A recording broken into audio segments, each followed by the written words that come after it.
famílias, Shalom crianças, tudo bem com vocês?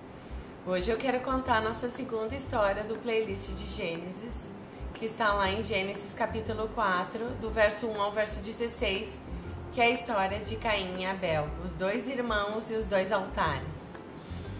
Então, assim, depois que Adão e Eva foram expulsos do paraíso, e eles tiveram um relacionamento, né? E deste relacionamento frutificou no filho chamado Caim. Caim, esse nome significa lança.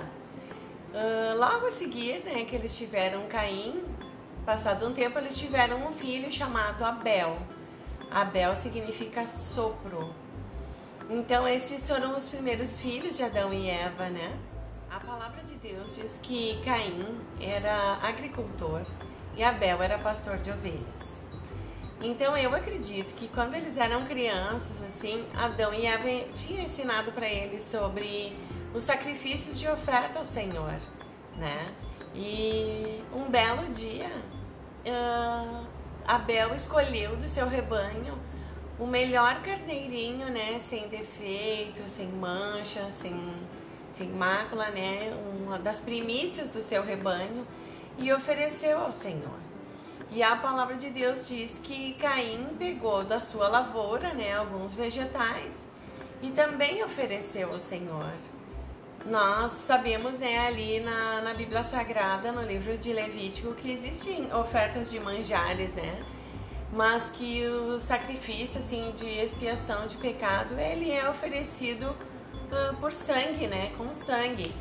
Então, a palavra conta que no verso 4, Deus se agradou da oferta de Abel, né? Deus atentou, né? Abel conseguiu chamar a atenção de Deus. Deus se agradou da oferta de Abel e se agradou de Abel, tá bem assim? Atentou, né, para Abel e para sua oferta. E de Caim ele não atentou e nem se agradou. Então, isso me chama muita atenção, né? Porque para fazer as coisas para Deus a gente tem que ter um cuidado, né? Um zelo, um cuidado com a motivação, um cuidado com o coração, né? Nós somos pecadores, a gente precisa da graça de Deus, né? Que vem através de Jesus. Mas a gente precisa estar sempre fazendo uma autoavaliação para poder fazer as coisas do jeito que agrada a Deus, né? E não a nós mesmos. Então, no verso 5 diz que Caim ficou muito irado, né? E caiu o seu semblante.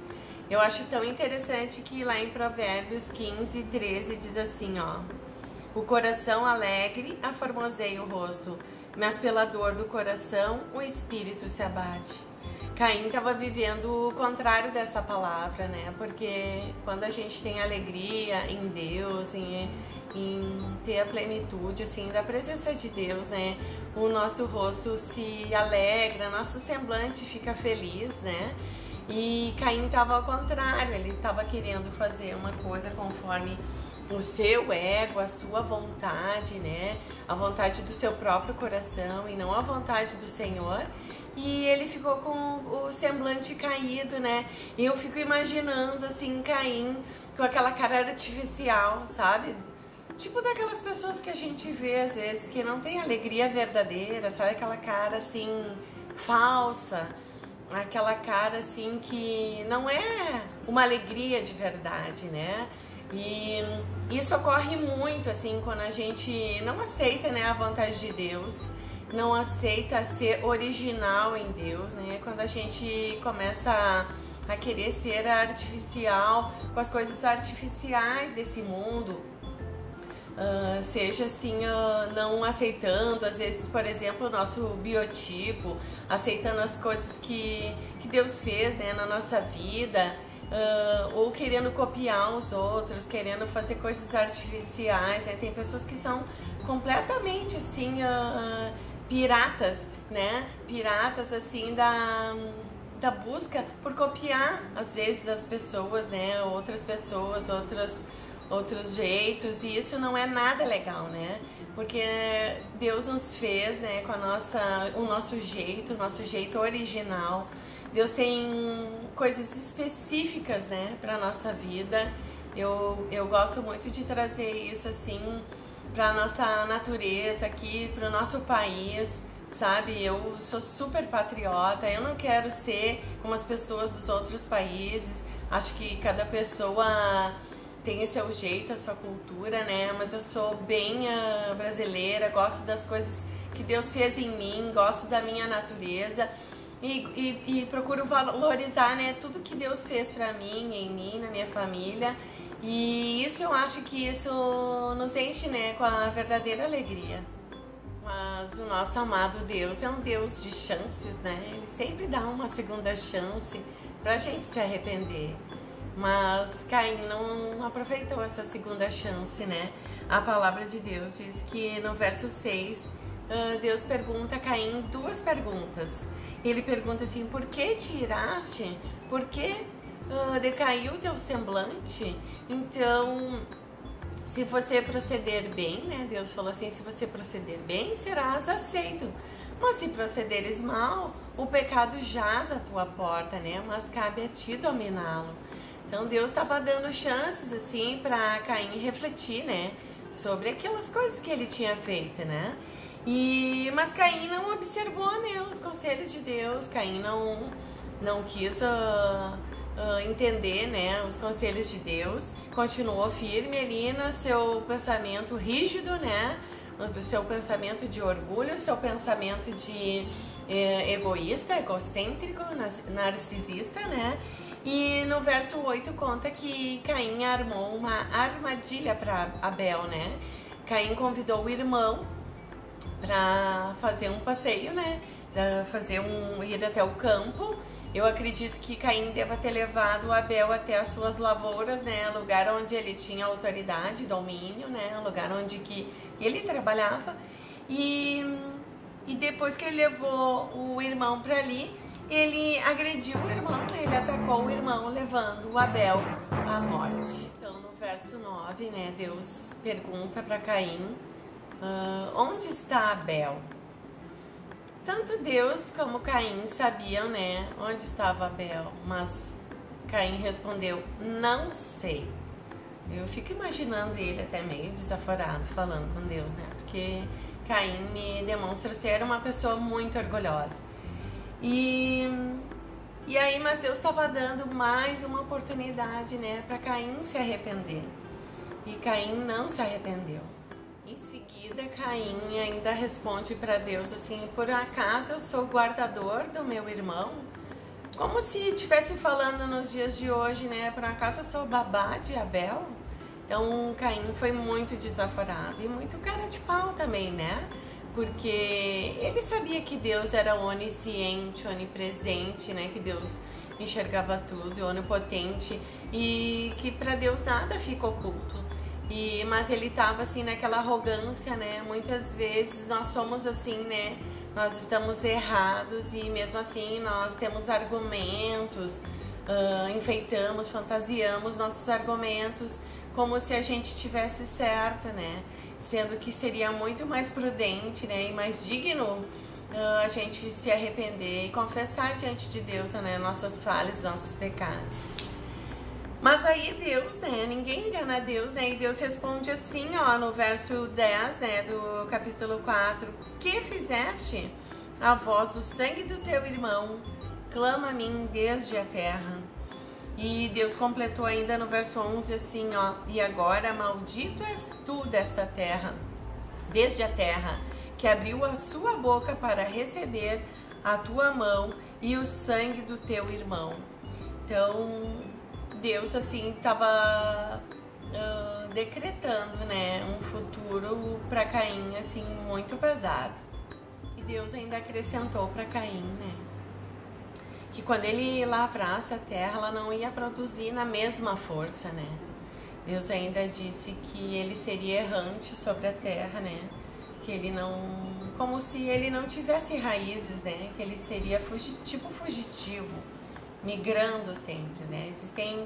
Existem pessoas que são assim, né? Que estão sempre semeando. Quando chega na hora de colher, mudam de lugar, não conseguem colher, né? Porque estão sempre semeando. Isso era esse peso que estava sobre Caim, né? Errante sobre a terra. E então Caim não ia adquirir ali a bênção de Deus, né? Que a terra seria difícil, né? O seu trabalho, né? Na lavoura, e ele não teria lugares fixos, né? Então, assim, mais uma vez a gente pode ver, né, a gravidade da desobediência. Caim era o filho mais velho, podia ter as bênçãos dobradas, né? Mas Caim estava colhendo as seríssimas consequências, né, da sua desobediência, da sua arrogância, de não se submeter, né, à vontade de Deus, o jeito de Deus. E infelizmente, né, ele era o primeiro herdeiro, né, daquela maldição lá do Éden, né, do pecado da rebelião dos próprios pais. Então a Bíblia diz que Deus deu um sinal em Caim. Caim ficou marcado para que quando as outras pessoas vissem Caim, né, ninguém fizesse mal para ele. Deus queria que Caim colhesse a consequência daquele pecado, né? E Caim ficou muito chateado, muito entristecido. Mas o pior, ele não estava entristecido por causa das coisas ruins que ele tinha feito, né? Então aquela oferta de qualquer jeito, depois ficou com raiva do irmão, com inveja do irmão, depois ele matou o irmão, depois ele mentiu para Deus, né? E ele não estava triste por causa disso, ele estava triste porque ele tinha ganhado uma consequência do pecado, né? Ele estava triste porque ele não ia conseguir produzir mais, né? As coisas que ele produzia, a lavoura dele não ia ser frutífera, não ia dar aquela força, né, da terra.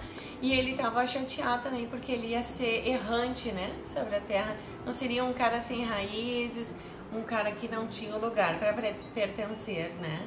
Então Caim saiu chateado dali e foi para o lado do oriente do Éden, né? Um lugar chamado Nod. Foi o primeiro lugar que ele foi. Achei bem interessante porque essa palavra significa nó, significa preso, atado, amarrado. E eu acredito que foi bem assim, né, que Caim estava se sentindo, porque ele estava preso ali, né, naquela culpa, daquele pecado, daquele erro, né, daquela falta de arrependimento dele. E ele carregava, né, esse peso do pecado que é tão pesado, né.